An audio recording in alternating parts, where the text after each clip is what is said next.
नमस्कार दोस्तों, एक बार फिर से स्वागत है हमारे YouTube चैनल ओम भक्ति स्टोरी में। आइए, आज की कहानी है 7 भाइयों और एक बहन की। यह एक सच्ची कहानी है, तो आइए शुरू करते हैं। 7 भाई बहनों में इकलौती छोटी बहन बहुत ही शांत स्वभाव और आज्ञाकारी थी। उसमें सबसे बड़े भाई का विवाह हो चुका था। सातों भाइयों में से सबसे छोटा भाई एक आंख से अंधा था। छोटे भाई के दिल में अपनी इकलौती बहन के लिए प्यार एवं लगाव था।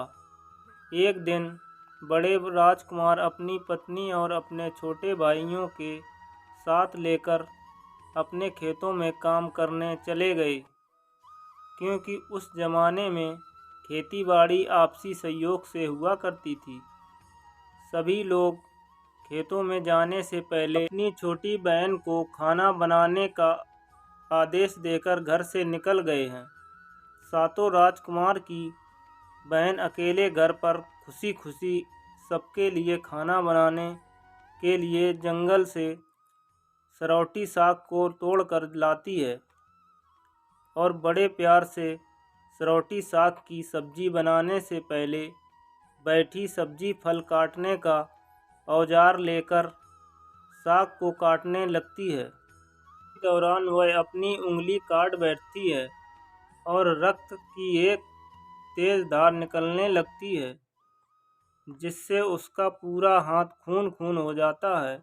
तब राजकुमारी सोचने लगती है, अगर घर के दीवार में खून को पोंछती हूँ तो भैया लोग देख लेंगे और चिंता करेंगे, और अगर अपने कपड़े में पोंछूंगी तो भाभी खून लगा कपड़ा देखकर महामारी समझकर खाना नहीं खाएंगी।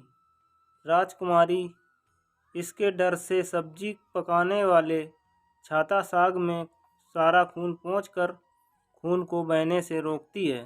फिर उसी खून लगे साग को सब्जी बनाती है।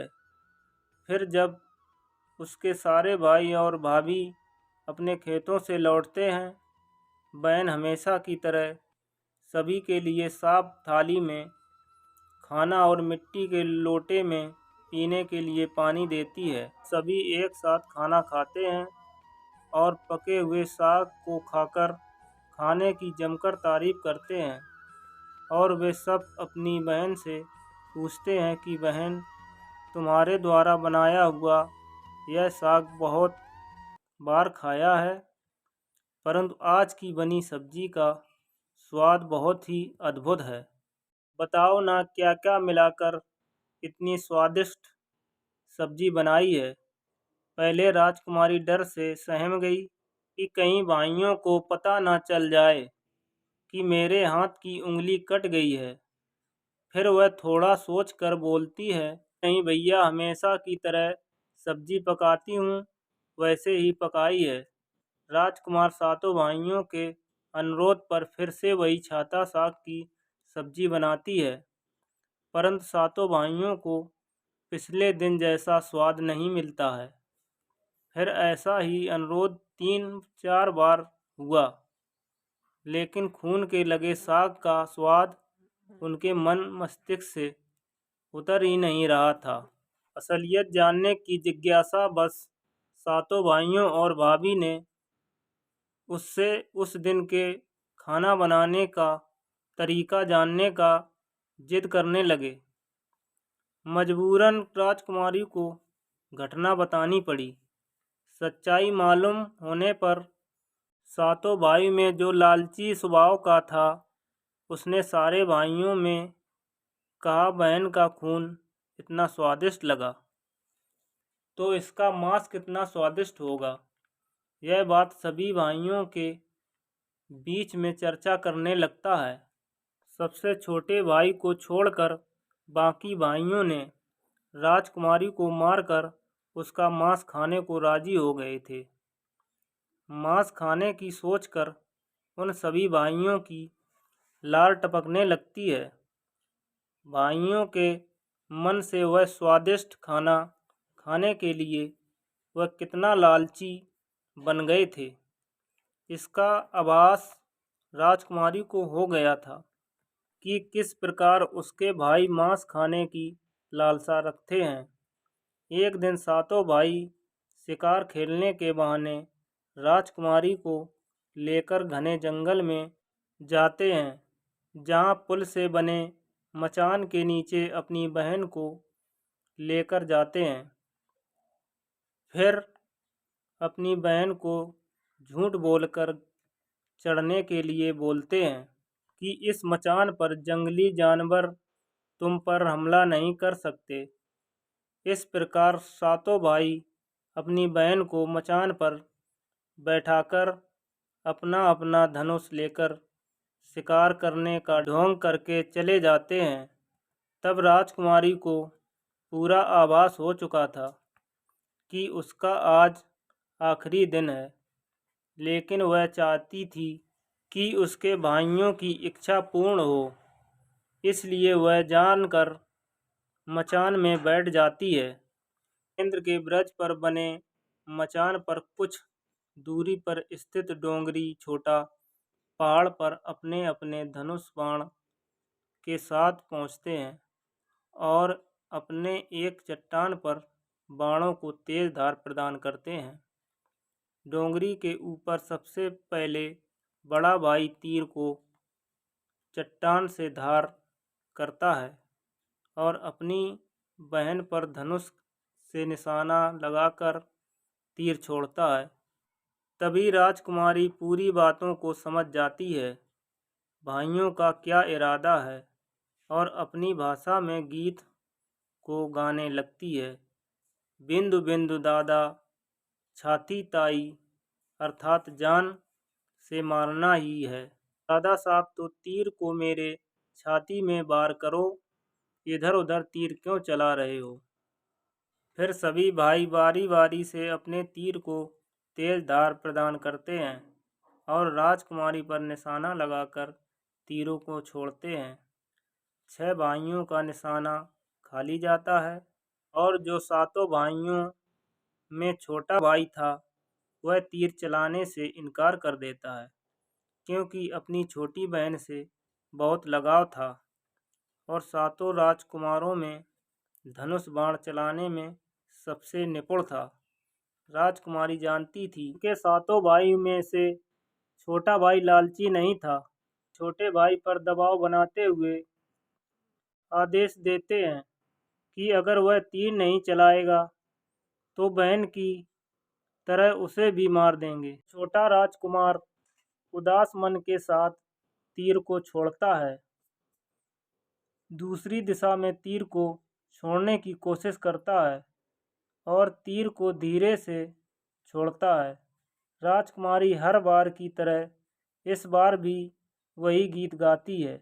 इतने में राजकुमारी के सीने को भेद देता है और राजकुमारी की आत्मा शरीर से अलग हो जाती है और उसकी आत्मा उसी स्थान पर भटकने लगती है। तभी वह देखती है उसके शरीर का मांस खाने के लिए कई लालच करते हैं और सबसे छोटे राजकुमार को जबरदस्ती मार पीट कर शरीर को काटने का आदेश देते हैं। बहन के मांस को पकाने के लिए बहुत सारी सूखी लकड़ी लाने के लिए छोटे राजकुमार को जंगल में भेजा जाता है। छोटा भाई जंगल से खोज खोज कर बहुत सारी लकड़ी जमा करता है। सोचता है कि इतनी सारी लकड़ी को ले जाऊंगा और जो रस्सी दी है वह 7 टुकड़ों में दी है। 7 टुकड़ों को जोड़ने पर इन लकड़ियों को नहीं बांध पाएंगे। देर होने के कारण राजकुमार उदास होकर रोने लगता है और उसके आंसू धरती पर गिरने लगते हैं। वह अपने बहन को याद करके रोने लगता है। तभी एक वहाँ नाग देवता आते हैं और वह पूछते हैं, क्यों रो रहे हो। राजकुमार वह इधर उधर देखता है किंतु कोई भी नज़र नहीं आता। फिर राजकुमार को नाग देवता दिखते हैं और राजकुमार अपनी आप बीती नाग देवता को सुनाते हैं। फिर नाग देवता उसे कहते हैं कि मैं लकड़ी में रस्सी की तरह लिपट जाता हूँ और तुम लकड़ी जैसे ही वहीं रखोगे तो मैं धीरे से निकल जाऊँगा। और राजकुमार ऐसा ही करते हैं। फिर बड़े भाई यह देखकर चकित रह जाते हैं कि कैसा उनका छोटा भाई रस्सी के 7 टुकड़े होने के बावजूद भी जंगल से इतनी लकड़ी लेकर आता है। तत्पश्चात अपने छोटे भाई को पानी लाने के लिए एक घड़ा में 7 छेद कर भेजते हैं। फिर राजकुमार पानी लाने के लिए एक कुआं पर जाता है और घड़े में पानी भरता है, परंतु उसमें छेद होने के कारण सारा पानी गिर जाता है और राजकुमार वहीं बैठकर वह रोने लगता है कि बिना पानी वापस जाऊंगा तो बड़े भाई मार पीट करेंगे। और छोटे भाई की कहानी मछली, मेंढक व केकड़े देखकर वह सुन रहे थे और वह तीनों राजकुमार को रोता देखकर पूछते हैं, क्यों रो रहे हो? फिर राजकुमार ने अपनी आप बीती तीनों को बताई और कहता है कि मैं अपनी प्यारी बहन का मांस कैसे खाऊंगा? नहीं खाऊंगा तो बड़े भाई हमें मारेंगे। तब मेंढक कहता है, तुम परेशान मत हो। सब मेंढक घड़ा के छेद में चिपक जाते हैं। फिर मछली और केकड़ा बोलते हैं कि तुम हमें लेकर चलो। तुम्हारे भाई जब राजकुमारी के मांस को खाएंगे तब तुम मछली को खाना, और जब वह हड्डी को खाएंगे तब तुम केकड़े को खाना। बड़े भाइयों को शक नहीं होगा। राजकुमार ने बिल्कुल वैसा ही किया। राजकुमारी का पका हुआ मांस परोसा गया। तब बड़े भाइयों से छुपाकर मांस दीमक के डिले में डाल देता है। कुछ समय बीतने पर वहाँ बांस का एक बड़ा झुंड उगता है। इस घटना के वर्षों बाद एक जोगी उसी बांस के पास से गुजरता है और वह सुंदर सुंदर बांसों को देखकर सोचता है कि वह सुंदर बांस से केकड़ा वाद्य यंत्र बनाया जाए तो कितना सुंदर आवाज़ निकलेगी। तो बांस से आवाज़ आती है, ना काट काट रे जोगी, ये तो भैया रोपल बांस है। जोगी फिर भी बांस को काटता है और जोगी इस बांस से सुंदर केंद्रा का निर्माण करता है। जोगी उसी उद्देश्य से बांस का टुकड़ा काट कर ले जाता है। इस केंद्रा से इतनी मधुर ध्वनि निकलती है कि जोगी जहाँ जहाँ इसे बजाता है कि इसकी ध्वनि से लोग मंत्रमुग्ध हो जाते हैं।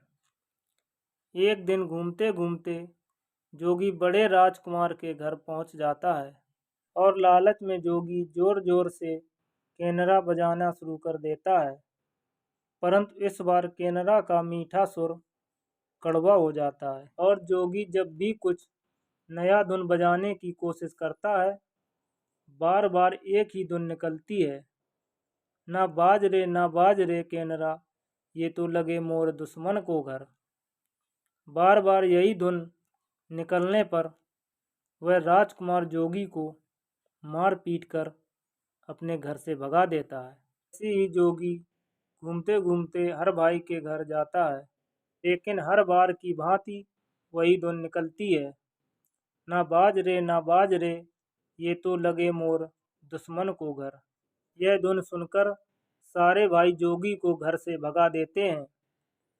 सबसे अंत में जोगी छोटे राजकुमार के घर पहुंचता है।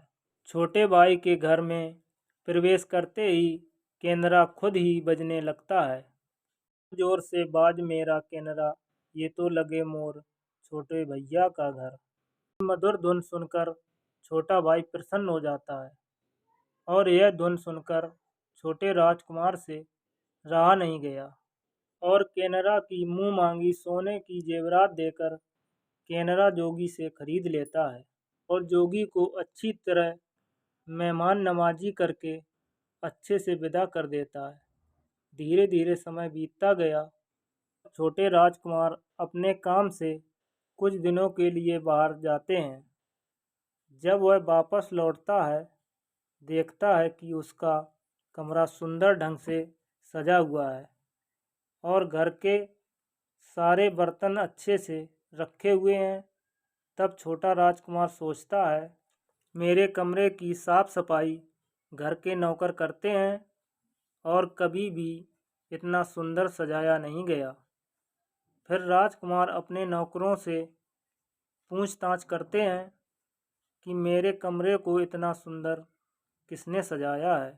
नौकरों के मना करने पर राजकुमार सोचते हैं, शायद कोई भाभी आई होगी और मेरे कमरे को सजाकर गई होगी। जब राजकुमार काम के लिए घर से बाहर जाते हैं, यही घटना हर बार देखने को मिलती है और लगातार होने के कारण राजकुमार के मन में जानने के लिए जिज्ञासा होने लगी। आखिर हमारे घर को सुंदर ढंग से कौन सजाता है? वह अपने भाई और भाभीियों से पूछता है और वह लोग भी घर की सजावट करने से मना कर देते हैं। एक दिन राजकुमार काम का बहाना करके बाहर जाते हैं और वह वापस आकर घर में छुप जाते हैं। कुछ समय के बाद राजकुमार ने देखा, एक खूबसूरत सी लड़की कैमरा से निकलकर कमरे में अंदर आती है और सारे कमरे की साफ सफाई कर उसी कैमरा में समा जाती है। यह देखकर राजकुमार की आंखें खुली की खुली रह जाती हैं, क्योंकि उस लड़की की शक्ल उस राजकुमार की बहन जैसी थी।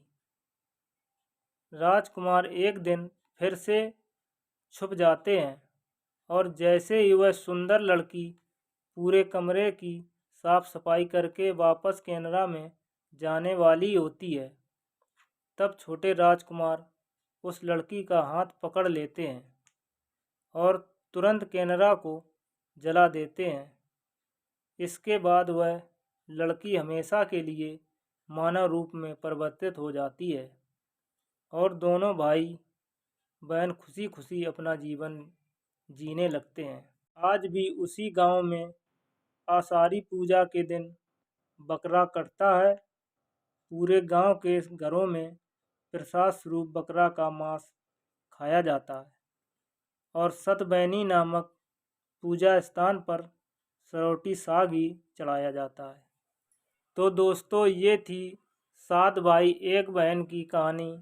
ऐसी और भी ज्ञानवर्धक कहानियों के लिए हमारे चैनल को सब्सक्राइब ज़रूर कर लें। धन्यवाद।